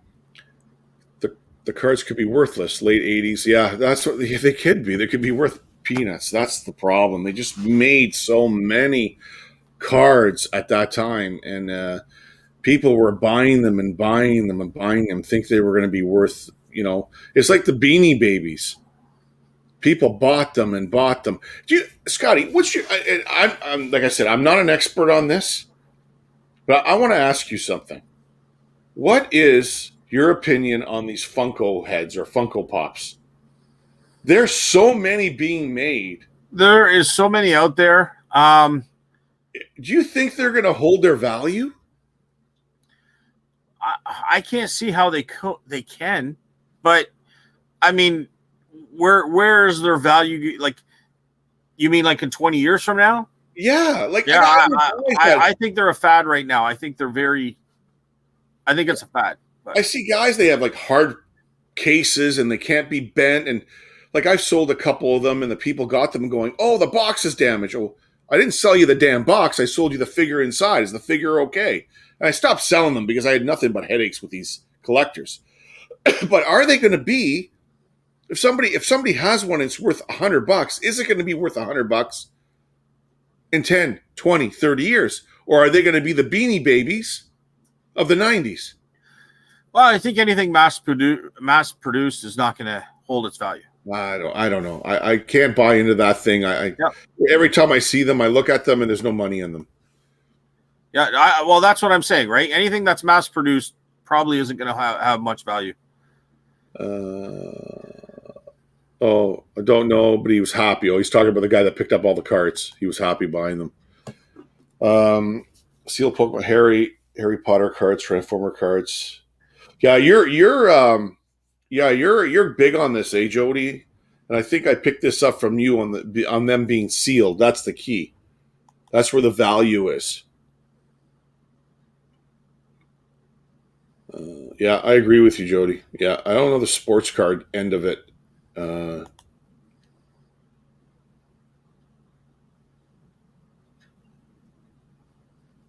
Singles are huge for the rare vintage ones. Yeah, that's what I say. The grading's big, Jody, on the singles, and then the sealed ones is hit and miss. Chris, that is the secret you have to list almost every day with eBay to get eBay algorithm going, and I sell similar items from other buyers at higher price, especially when top rated seller. Yeah, that's the secret. Keep listing every day, a little bit at a time. And I've done videos before. If I pick up 20 items, I don't list all 20. I'll do 3 today, 4 tomorrow, 2 the day after. Level it all out. Keep your account active. eBay wants to see you active, selling and buying, selling and buying.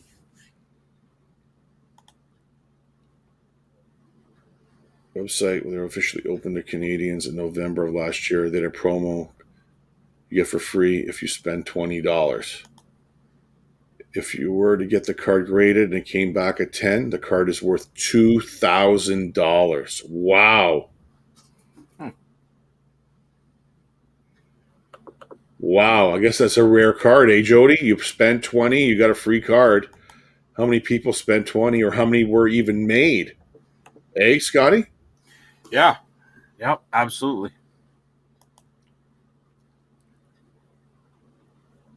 Retired ones do hold their value. I sold a couple for about 90. Are you talking about the Funkos, I think? I think that's what he's saying, eh?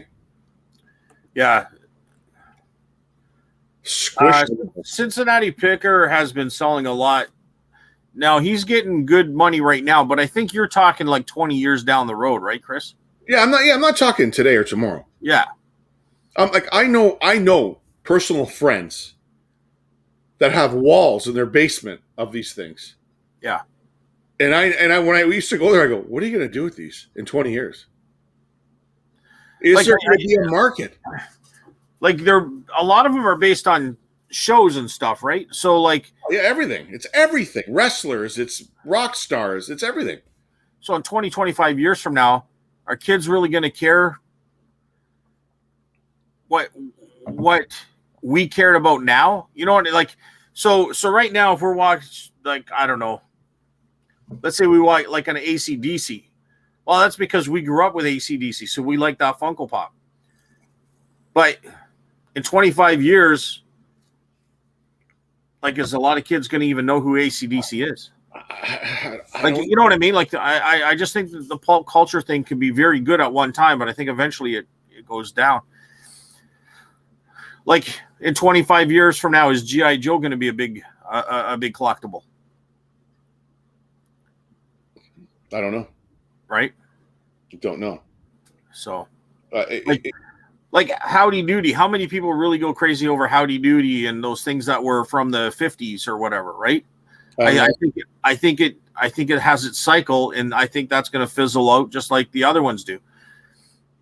So You if know, you were a Howdy Doody collector in the late 70s, early 80s, and you paid big money for a puppet or something. well, I think Howdy Doody was more like 50s. I Well, think. no, I'm saying, yeah, 50s, yeah, but if you were collecting in the late 70s and 80s Oh, right, because of your age and you were showing right, your kid and stuff, 100%. Yeah, right? yeah, What is it worth today? yeah. I think it's gone down. I would think it would have gone down.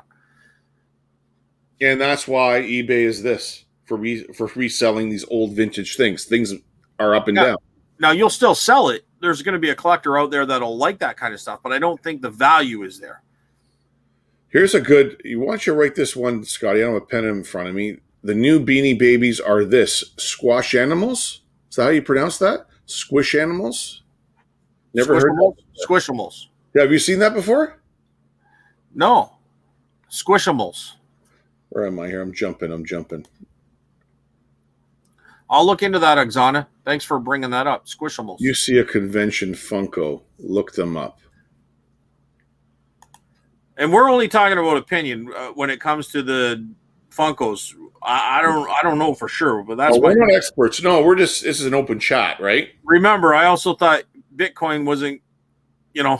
It was a little dangerous to invest in, and I missed that. So. Yeah. Jody's got a good comment here, Scotty. In my opinion, on Funko Pops, I own 4 with 3 on the way, pre-orders in months to come.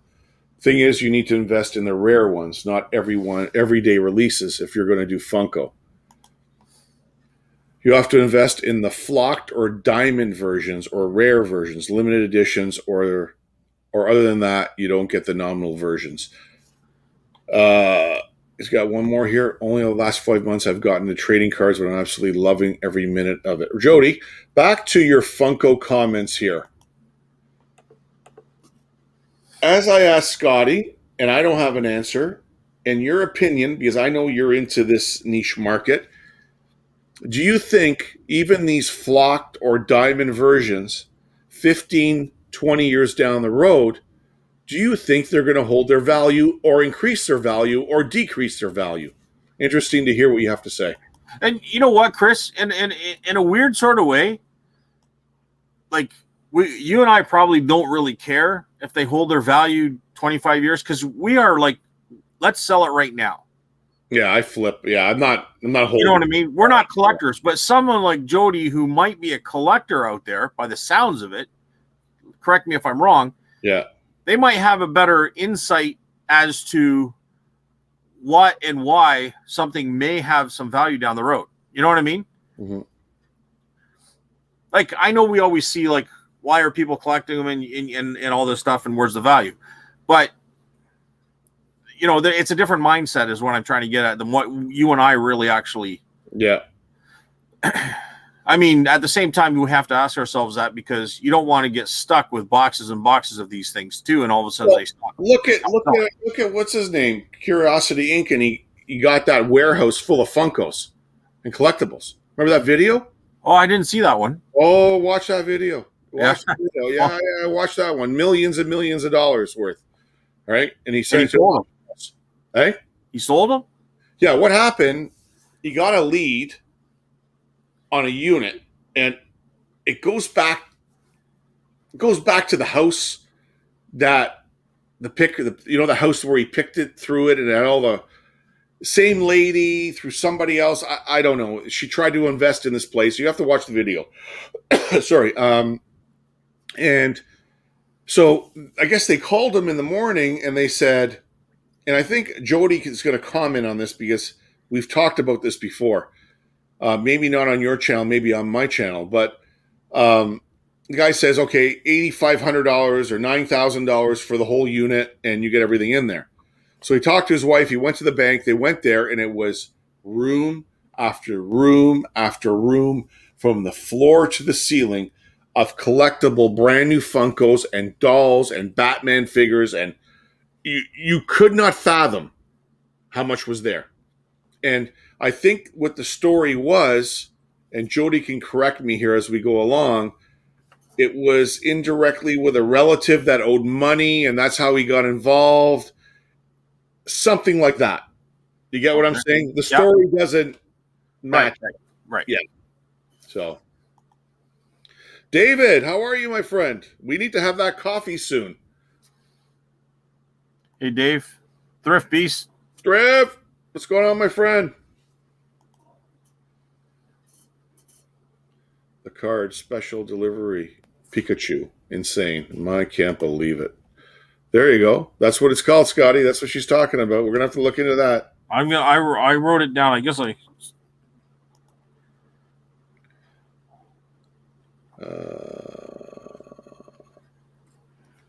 Yes. Okay. I'm just trying to follow along here. From The Walking Dead. There's Jody with Thrift. Thrift. Everybody knows Thrift. He gets in the house and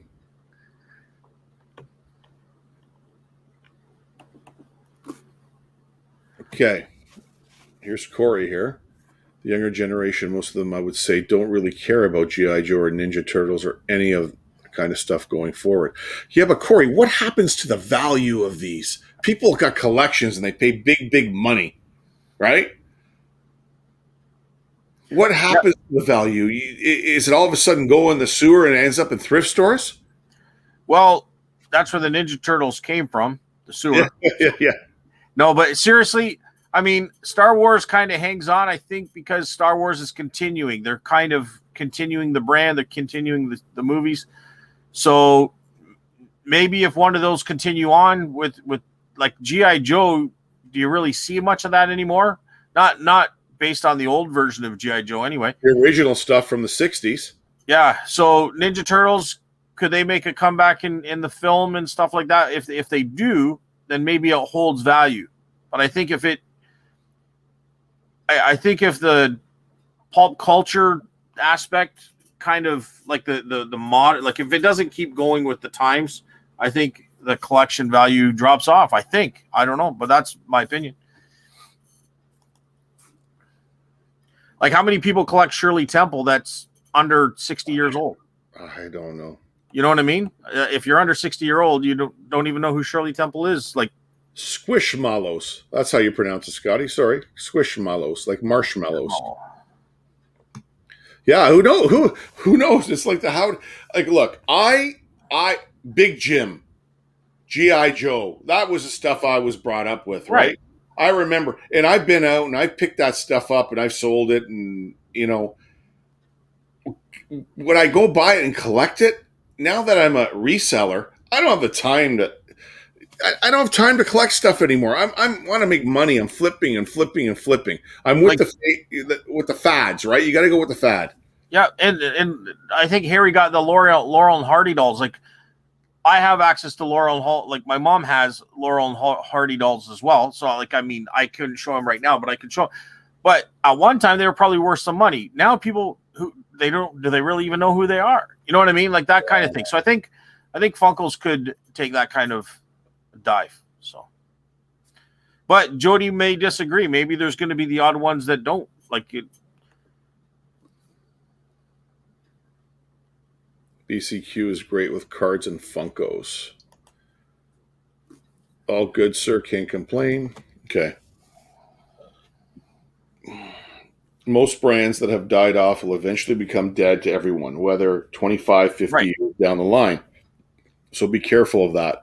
Brands that are still growing strong today, they've been around. And have been around for years. And which brand is like that is Lego. No matter what, Lego will sell from now till the end of time. Tonka will sell from now till the end of time. It's just two key brands that just keep going. But they're not like a pulp culture. No. You know what I mean? They're kind of like their own thing. So Hot Wheels, you know what I mean? That kind of thing. So for sure, I agree. Yeah, I agree with you. Lego is something that is unbelievable. It's just carries on from generation to generation. But Lego is they have a lot, like they can always be with the modern or the relevant pulp cultureness too, right? They can sell stuff 10 years from now that a movie we don't even know is going to be made 10 years from now. They can sell Legos for that, or for things that were happened 10 years ago. So for sure. Funko Pops that will do well 15 to 20 years down the line are of the brands that are still doing well 15, 20. Yeah, I agree with you, Jody. If a brand falls short, the Funko will probably do more poorly. I agree. Or plain and simply extremely rare. Yeah. Hold their value by continuing to adapt to pulp cultural nostalgia as well. You couldn't do that with Beanie Babies. You're right, Chris. That's true. That's Yeah. true. Yeah.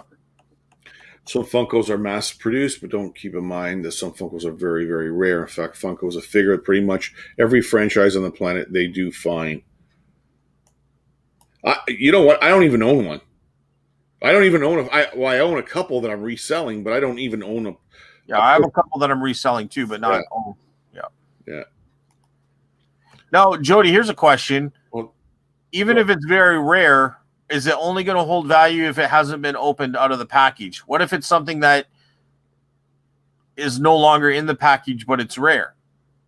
You know, is it going to still hold good value, or is it pretty much worthless if it's not in the box? it blows my damn mind on how Funko's managed to make so many deals, get the okay to make Funkos for these hundreds of thousands of companies. Yeah, I agree with you. I shake my head at the whole thing. Yes, we do. I'm trying to remember what David said. Do you remember what he said? Oh, Sorry, bud. Sorry, David.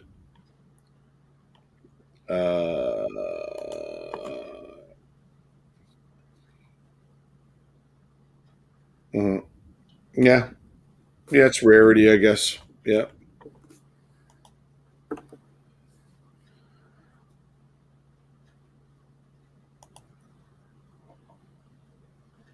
Yeah, the Star Wars is the original stuff is that's where the money is. The original series.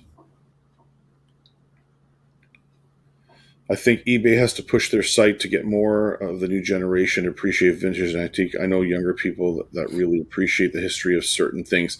But you know what, Rita? I think what's happening with COVID, and Scotty and I have talked about this on and off camera.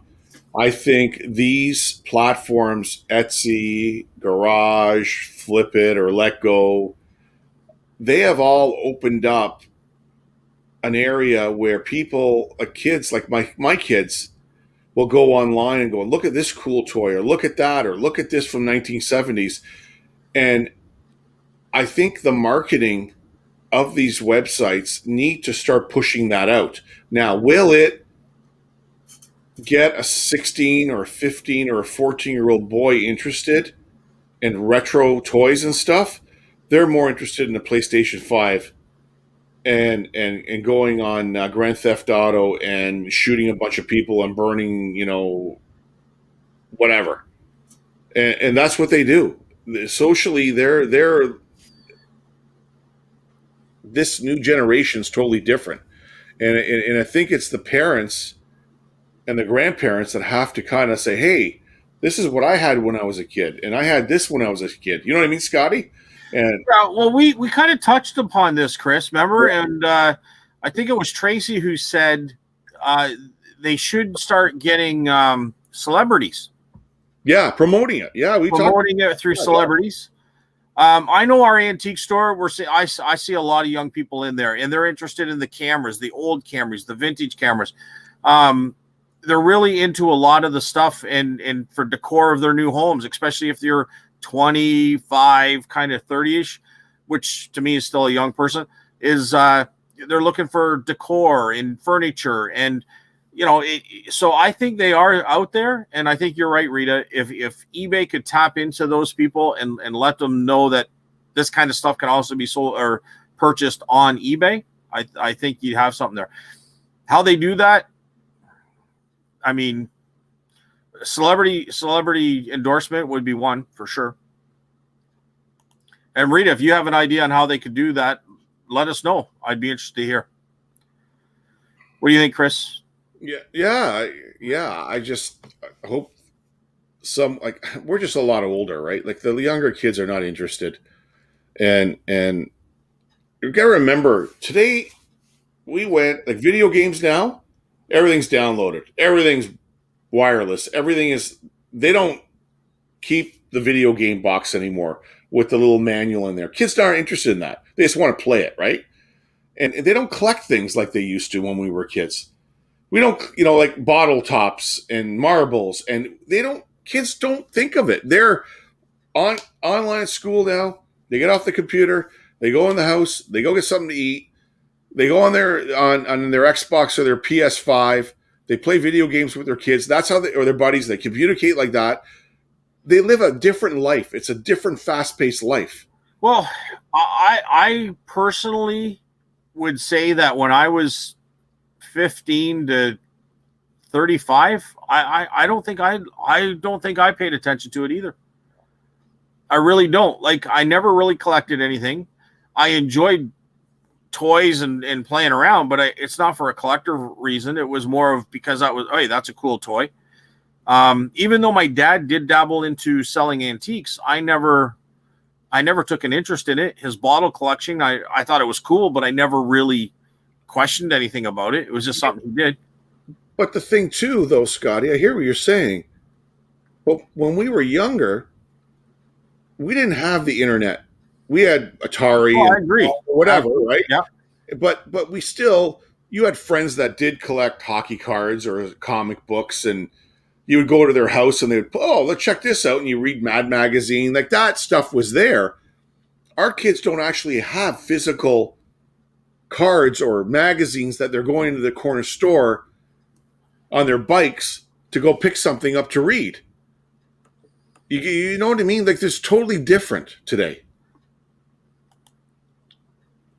Sorry, I want to answer this. G.I. Joe, you're right, Jody, and it's so bad. And there's one brand of toys, Marx Brothers. Marx Brothers toys were what, 60s, 70s, Scotty? Yeah. I think they went a little bit earlier than that too, though. But the cowboy and Indian dolls, remember them with the horses? Was that 60s? 50s, 60s, yeah. Yeah, that stuff is real cool. That stuff, I'm telling you, Marx Toys made amazing stuff, and they still hold their value today. And I think, my opinion, Marx Toys will continue to hold because there's serious toy collectors out there, and they know the value. And I think original G.I. Joe dolls in the boxes with the beard, the play sets, they will always hold some sort of value. The newer G.I. Joe, the little figures, not so much. I think toy collectors will always collect toys, but I don't think they'll collect a G.I. Joe toy just because it's like, I don't think I don't know. It's hard to say. You know what I mean? Because collectors, I'm just saying, would there be a G.I. Joe collector in 50 years? I don't think so. I'm kind of agreeing with Jody on that point. But at the same time, because it'll be a dying franchise, but at the same time, I still think G.I. Joe will be a toy that a toy collector would want. Yeah, that's what you're saying, right? Yeah. In my opinion, Pokemon is like that. But G.I. Joe is a dying franchise because of changing of times too. Like that, right? So well, there's another good brand right there that never will die, John Deere. There will always be a collector for John Deere, eh? Yeah. Especially in your neck of woods. Right? Well, there's huge John Deere collectors for sure. Yeah, they did almost die, Carl, and they did a great job of bringing that brand back.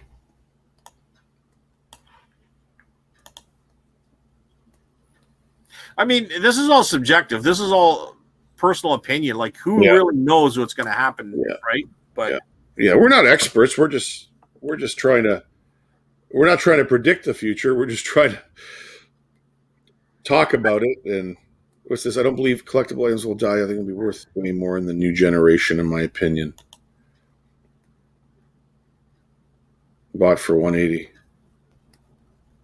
Wow, good for you. I mean, Rita, it depends what the collectible item is. In that, sometimes it'll do a full circle too. Like RS Prussia lost a lot of value, where RS Prussia has used to be worth a lot, and then it lost some value. But a lot of people say that it's the time to buy it because it'll come back around. So, I mean, there's different ways to look at it for sure.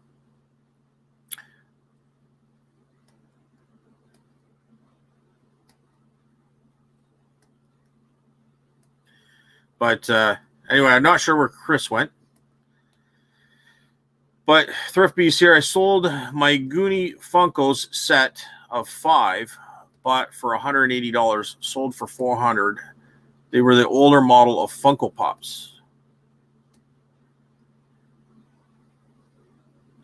That's pretty good right there, Thrift.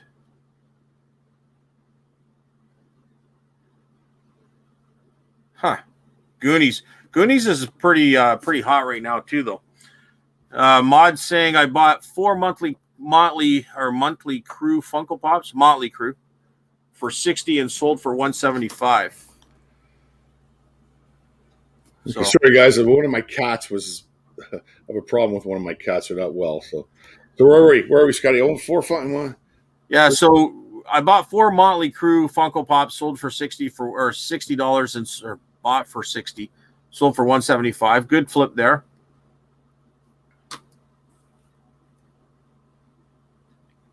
If you ask me, oh, you got to keep them in the box. There's your answer, Scotty. Trying to catch up here. Maybe I might be Funko Pop players. All they want. They want the box. End of story. Lego minifigures that really have value. Yeah, there are. You know what? Those little mega. Yeah, they are. I picked some of those up. Didn't you pick some up the other day, Scotty? The little or am I thinking something different? The other day, like maybe a couple of weeks ago or something, but yeah. I'm trying to think of the last time I actually picked anything up. There's those pop protectors that we were talking about. Find a lot of older resellers who don't move on the next collectible suffer. They don't want to move on from what they know. You got to move with the times. Carl, yes, I love you for moving on only to producing assets like I do. Buy low, sell high. I agree. That's right. That's all I love. One of the Funko Pops for 10 months on eBay Games is now going for $75 on Amazon. That's when you sell. Sell it. Don't collect it, Jody. Get rid of it. When I see those numbers, I tell Camera Girl 1, gone, out the door. Get rid of it. I wonder if Jody's a collector or is he a reseller? Do you know? I think Jody resells. Jody, you know what? Why don't you send Scotty a private message? You can be on the show one day and on a Sunday night, and we can talk about this. Yeah, we'll do that. Pop culture collectible stuff. We would love to have you on the show. They got the protectors are a big thing. I have 10 Pogs and 2 Slammers. This stuff I don't know. Like there's money to be made with these Pogs and Slammers, Scotty. And I would just sell in bulk. That's all I know. I mean, and I don't know about you, Chris. I think you pretty much try to list right away as soon as you get it. Done. Sometimes I've held on. I've got this holder for the Slammers and the Pogs, and it's just kind of been sitting there waiting for me to figure out how to even figure out how much they're worth.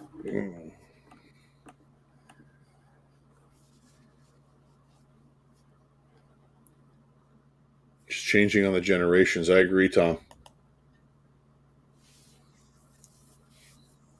Nobody can predict the future. If we did, we'd all be millionaires. You see, Mr. Musk there? The market's been doing this and this, and I think the news today, what did he make? Like $24 million today in an hour? Like the money that guy makes every day is unbelievable. John Deere would be good for, John Deere will always be a strong, strong band.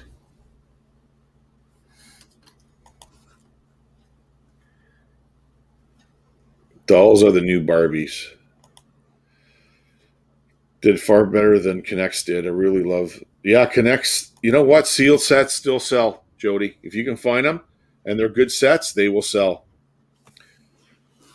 Uh, Multiple commercials from eBay people showing off he's display of what antique vintage items homes would give the young person an idea to get their heads. You know what? The way this generation is, Rita, if you showed them an easy way of making money by selling this stuff like we are, they'll jump all over it. They want to work very, very little and try to make money fast. But do you think they would be disappointed in once they realize how much work is involved? Learning curve is involved? My kids, right? They're 16 and 14. They see what I do and what I put into it with the videos and listing and buying and cleaning and shipping. They respect me 100% for what I do. And they say, Dad, I don't even know how you do it. And when you get into this resale game, people think it's easy. And we talk about this all the time. The ones that get the taste for it will survive, right? And they'll want to do it. But once they figure out they got to do all this work, they go, I don't want to do that. I'm going to do something else, right?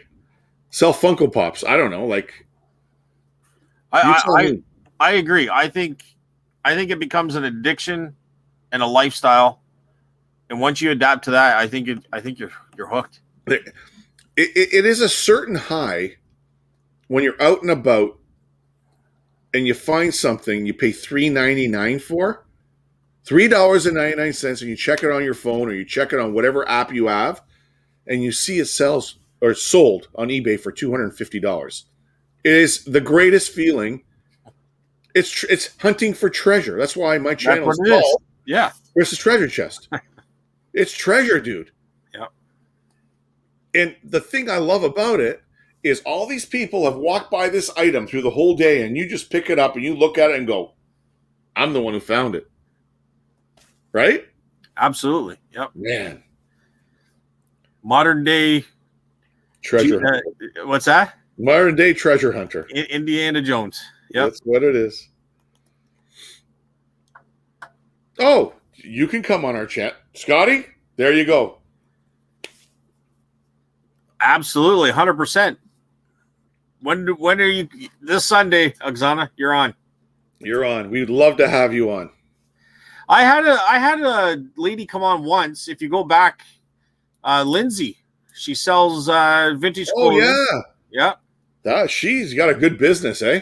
Yeah, I'll ask her to come back on as well. But Oksana, if you want to come on, you're more than welcome. More than welcome. You just let me know when is good for you. Bought a 5-pack of Pokemon cards a few months ago.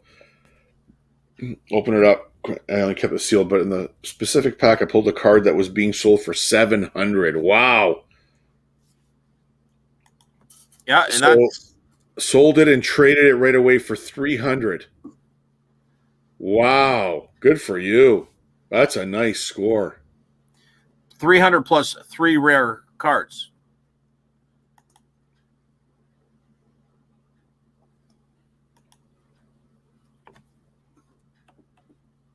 There you go.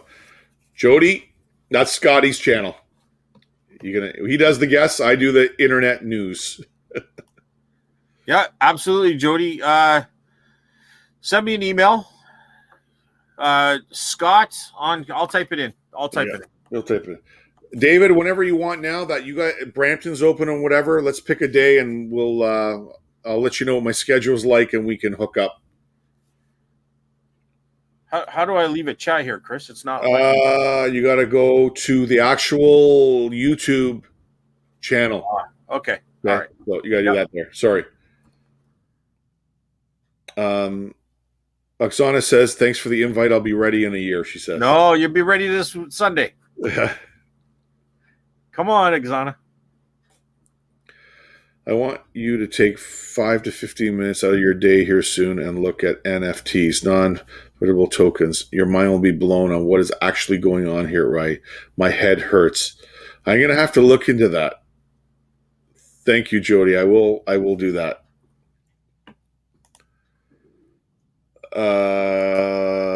Collect vintage pencils. Scotty? Vintage pencils? Hang on here. Yeah, you do what you got to do. I'm not going to get you all. Okay, no, there we go. It'll come in a second. I just put my email up there. So Jody's in. So There you go. just go to that email. So what was that? Vintage pencils. Yeah. Now I heard some of the older pencils, especially the drawing and the like the drafting and the arts pencils, can go for some pretty big money. I do have some in a box here that because I'm moving, I'll have to get out, but I'm going to check them out. But there's also ones with advertising, mostly pens for advertising reasons. So there's different reasons to collect vintage pencils. Not sure what your reason would be there, Mod, but yes, vintage pencils can have some value.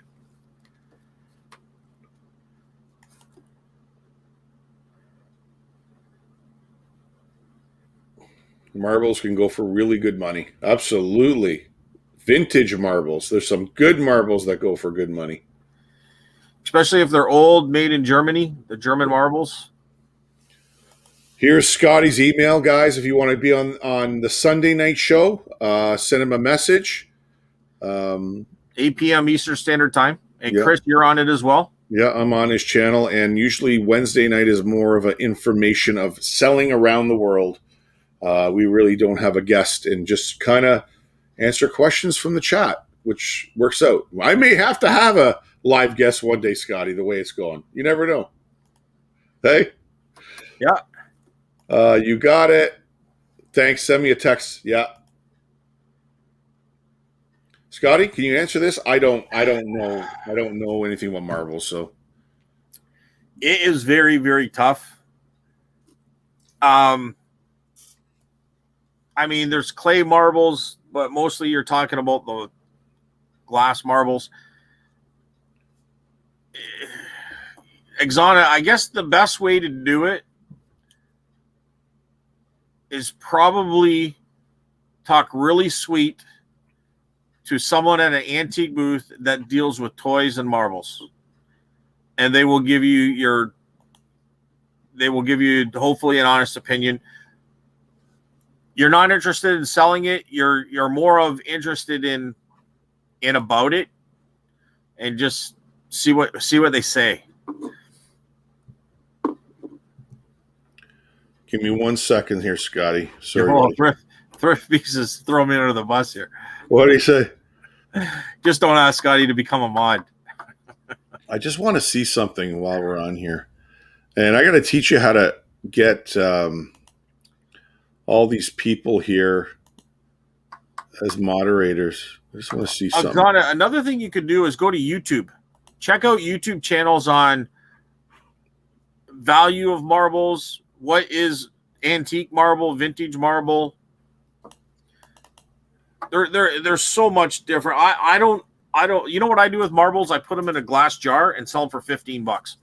I do what I do with the Pokemon cards. Really, Sky? Is that what you do? That's what I do.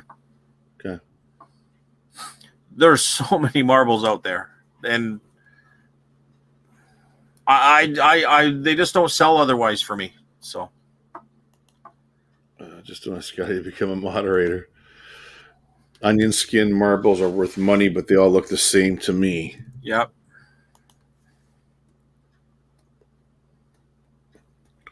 Yeah, you know what's funny? On SteamYard or whatever it's called, you find them in a different font and look anything like new ones.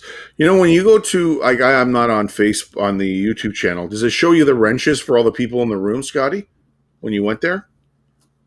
Like, Jody should be one, you're one. So I don't see it on this side. Just checking something while we're on, guys. Sorry for the bit of a delay. Oh, I didn't even know I was a moderator. Yeah, I got you. I have you set up, so let's see. I'm just going here quickly. Oh yeah, Carl's there. Jody. Yeah. Okay. Okay. Yeah. So what do you do? You just I'll show you how to do it. You just go in there, and if there's any trolls and stuff, they'll be able to boot them out for you. Oh, okay. I should add Debbie and a few and Exana. I'll add you a bunch of guys here. Moving on to the next one. Chris, how can I show you photos of my photos earlier today? You know what? You know my Facebook channel, Chris's Treasure Chest. Like if you go, you'll see me there. You can send me the photos there. Or bring them on Sunday show if you're available Sunday. Yeah, bring it. Yeah, bring it. Yeah. Okay, guys, we're 2 hours in, and I have to go to my normal job tomorrow. And we usually let the show go for 2 hours. I want to thank you, Scotty, for coming aboard all the time. And anything you want to add before we check out here? Let's see here. We'll catch up a little bit. Yeah, I'm learning about. I have stacks of boxes full of sheet music. It's you have to be patient. I understand a lot of it can have all sorts of crazy reasons why they have value. So yeah, I've tried selling in the past. I really couldn't make any money. I think it's more for your booth would be great for it, right? Yeah, but I wouldn't get near the money that you can get online. I think a lot of it has to do with who's on the cover, who produced the music. Is it military? Is it some like I have an old one with Robert De Niro on it. I don't know if that's got value or not, but yeah, he was in some sort of play, and that's the music sheet for that play. Thank you, Carter, for the super sticker. I appreciate it. Absolutely. Thanks, Debbie. Thanks, Debbie, Carl, right. Carter, Stacy. Yeah, okay. Thank you. Okay, Scotty. Well, guys, that's it for now. Thank you for watching. Chris from Chris's Treasure Chest. Please hit the thumbs up. Subscribe if you're not a subscriber. Leave comments down below if you're watching this after the live feed. My co-host, partner in crime, Scotty from Antiques and Profits. Please go to his channel. We're trying to get him to 1,000 subs. If you can go there and do that for me, that would be great. You can see us now live next time, this Sunday, 8 p.m. Eastern Standard Time on Antiques and Profits. And we will have a guest that was here today, Scotty. We hope, right? Yeah. Well, we'll have somebody. Hopefully it's someone here today. If not, we'll find someone. Thrift Beast, let me know when you're available too. Tom Collins, anybody who wants to just talk with us about reselling. All right, guys, we're done. Have a great night. We'll talk to you later. Thanks, Chris. See you guys.